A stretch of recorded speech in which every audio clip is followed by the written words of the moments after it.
Health research സ്കോളറിലേക്ക് സ്വാഗതം.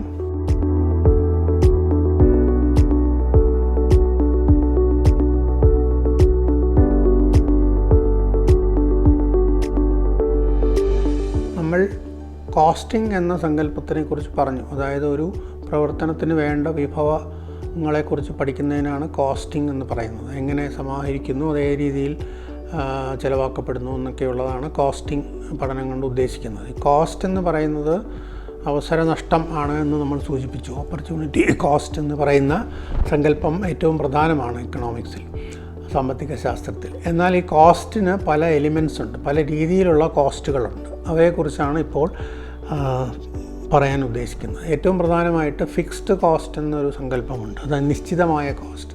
നമ്മളൊരു ആശുപത്രിക്ക് വേണ്ടി ഒരു കെട്ടിടം പണിയുകയാണെങ്കിൽ ആ കെട്ടിടത്തിനുള്ള കോസ്റ്റ് അതൊരു നിശ്ചിത കോസ്റ്റാണ്. അത് എല്ലാ വർഷവും നമുക്ക് വീണ്ടും അത് മെയിൻ്റനൻസ് വേണ്ടി വരും എന്നുള്ളൊരു ഉണ്ടെങ്കിൽ പോലും ആ കോസ്റ്റ് അതേപോലെ പിന്നീട് ആവർത്തിക്കപ്പെടുന്നില്ല. ആവർത്തിക്കപ്പെടാത്ത കോസ്റ്റുകളെയാണ് ഫിക്സ്ഡ് കോസ്റ്റ് എന്ന് പറയുന്നത്.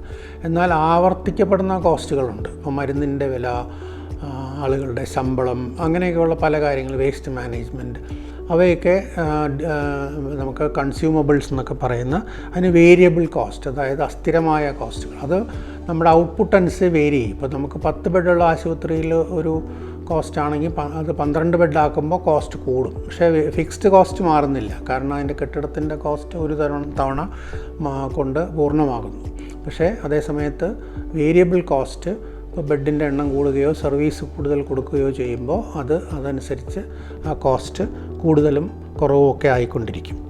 അതാണ് പ്രധാനമായിട്ടും ഫിക്സ്ഡ് കോസ്റ്റ് എന്ന് പറയുന്നത്. കെട്ടിടങ്ങൾ, വാഹനങ്ങൾ, അങ്ങനെ എക്യുപ്മെൻറ്റ്, അതായത് ഇപ്പോൾ ഒരു എക്സ്റേ മെഷീൻ, ഒരു CT സ്കാൻ വാങ്ങിച്ചു, അതിനൊരു ലൈഫുണ്ട്. പക്ഷേ ആ ലൈഫ് അത് വാങ്ങിക്കുമ്പോൾ ഉള്ള കോസ്റ്റാണ് അതിൻ്റെ, അല്ലാതെ എല്ലാ വർഷവും അത് വാങ്ങിക്കേണ്ട കാര്യമില്ല. ചിലപ്പോൾ അത് വ്യത്യസ്തമായിരിക്കും. ചിലപ്പോൾ നമ്മൾ കമ്പനിയിൽ നിന്ന് ലീസ് ചെയ്തെടുക്കുകയാണെങ്കിൽ എല്ലാ വർഷവും കൊടുക്കേണ്ടി വരും. അപ്പോൾ അതിന് വ്യത്യാസമുണ്ട്. പക്ഷേ എന്നാലും സങ്കല്പിക്കാവുന്നത് അതൊരു ഫിക്സ്ഡ് കോസ്റ്റായിട്ടാണ്.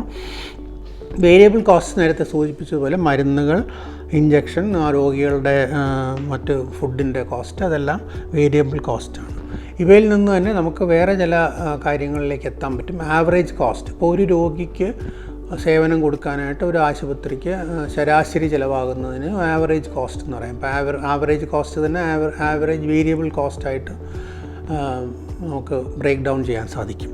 പിന്നെ മാർജിനൽ കോസ്റ്റ് എന്ന് പറയുന്നത് ഉണ്ട്. മാർജിനൽ കോസ്റ്റ് എന്ന് പറഞ്ഞാൽ ഇപ്പോൾ നമുക്ക് 100 രോഗികൾക്ക് നമ്മളിപ്പോൾ സേവനം കൊടുക്കുന്നുണ്ടെങ്കിൽ ഇനി ഒരു 10 രോഗികൾക്കും കൂടി കൊടുക്കണമെങ്കിൽ ആ അഡീഷണലായിട്ട് വരുന്ന 10 രോഗികൾക്ക് സേവനം കൊടുക്കാൻ നമുക്ക് എന്തൊക്കെ കോസ്റ്റ് ഉണ്ട് എന്ന് പറയുന്നതിനാണ് നമ്മൾ മാർജിനൽ കോസ്റ്റ് എന്ന് പറയുന്നത്. അതായത് ആ ലെവലിൽ നിന്ന് കൂട്ടാനായിട്ട് എന്തൊക്കെ, അല്ലെങ്കിൽ കുറയ്ക്കാനായിട്ട് എന്തൊക്കെ വ്യത്യാസങ്ങൾ വരുത്തണം. ഇങ്ങനെയുള്ള പല പ്രത്യേക സങ്കല്പങ്ങളും കോസ്റ്റിങ്ങിലുണ്ട്.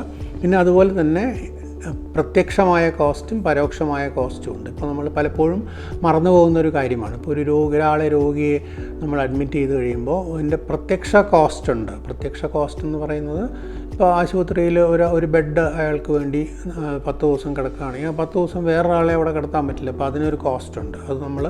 അതിന് കണക്കാക്കാനൊരു രീതിയുണ്ട്, അതിലേക്ക് ഞാൻ പോകുന്നില്ല. പക്ഷേ അതൊരു ഡയറക്റ്റ് കോസ്റ്റാണ്. അതുപോലെ തന്നെ അവിടെ ജോലി ചെയ്യുന്ന ഡോക്ടർമാരുടെ, നഴ്സുമാരുടെ സേവനത്തിനൊക്കെ ഒരു ഡയറക്റ്റ് കോസ്റ്റ് ഉണ്ട്, അവരുടെ സമയത്തിനനുസരിച്ച് നമുക്ക്. അതേ സമയത്ത് ഒരു ഇൻഡയറക്റ്റ് കോസ്റ്റും ഉണ്ട്. ഇൻഡയറക്റ്റ് കോസ്റ്റ് എന്താണെന്ന് വെച്ചാൽ, ചിലപ്പോൾ അയാൾ ജോലി നഷ്ടപ്പെടുത്തിയിട്ടായിരിക്കും അവിടെ വന്ന് കിടക്കുന്നത്. അപ്പോൾ അയാളുടെ ശമ്പള നഷ്ടത്തിനൊരു കോസ്റ്റ് ഉണ്ട്. അത് അയാൾക്ക് മാത്രം സംഭവിക്കുന്നതാണ്, എങ്കിലും അത് സമൂഹത്തിനും കൂടി വരുന്ന ഒരു നഷ്ടമാണ്. കാരണം അയാൾക്ക് പ്രവർത്തിക്കാൻ കഴിയാതെ വരുമ്പോൾ ആ പ്രൊഡക്ടിവിറ്റി നഷ്ടപ്പെടുന്നു. അതിനാണ് ഇൻഡയറക്റ്റ് കോസ്റ്റ് എന്ന് പറയുന്നത്. അപ്പോൾ അതുപോലെ തന്നെ അയാളുടെ കൂടെ അയാളുടെ ഭാര്യയോ വേറെ ആരെങ്കിലുമോ വന്ന് ഇരിക്കുകയാണെങ്കിൽ അവർക്ക് ജോലി ചെയ്യാൻ പറ്റാത്തത് കൊണ്ടുണ്ടാകുന്ന നഷ്ടത്തിനെയും ഇൻഡയറക്റ്റ് കോസ്റ്റായിട്ട്, പരോക്ഷമായ കോസ്റ്റ് എന്ന് പറയാം. അപ്പോൾ ഇങ്ങനെയുള്ള പലതരത്തിലുള്ള കോസ്റ്റുകളുണ്ട്. ഇവയെല്ലാം നമ്മൾ പ്രത്യേകിച്ച് അനലൈസ് ചെയ്ത് ഇതെല്ലാം കൂടെ കൂട്ടി ആണ് നമ്മൾ കോസ്റ്റിംഗ് നടത്തുന്നത്. അതാണ് കോസ്റ്റിങ്ങിൻ്റെ പ്രിൻസിപ്പിൾ. പിന്നെ ഓവർ ഹെഡ് കോസ്റ്റ് എന്നൊരു സങ്കല്പമുണ്ട്. നമുക്കൊരു ആശുപത്രി നടത്തിക്കൊണ്ട് പോകാൻ ഇപ്പോൾ ഇലക്ട്രിസിറ്റി വേണം, പിന്നെ സെക്യൂരിറ്റിയുടെ ഒരു ആവശ്യമുണ്ട്, അങ്ങനെയൊക്കെ പലതുമുണ്ട്. അതിനൊന്നും ഒരാൾക്ക് വേണ്ടി അല്ല നടത്തുന്നത്. ഇപ്പോൾ ഒരു രോഗിക്ക് എത്ര സെക്യൂരിറ്റി വേണം എന്നൊക്കെ ചോദിച്ചാൽ അത് നമുക്ക് ആവറേജ് കണ്ടുപിടിക്കാൻ വലിയ ബുദ്ധിമുട്ടാണ്. അപ്പോൾ അതുകൊണ്ട് അതിന് ഓവർ ഹെഡ് കോസ്റ്റ് എന്ന രീതിയിലാണ്.